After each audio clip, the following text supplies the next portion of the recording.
ಇದು ಆನ್ ಮಾಡಿಬಿಟ್ಟು ಬಂದಿದ್ಯಾ?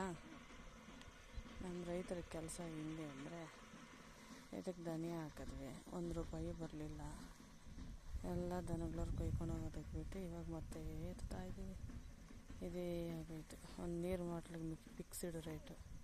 ಬಟ್ ನಮ್ಮ ರೈತರು ಬೆಳೆಯೋ ಬೆಳೆಗೆ ಮಾತ್ರ ಫಿಕ್ಸು ಇಲ್ಲ, ಯಾವುದೂ ಇಲ್ಲ.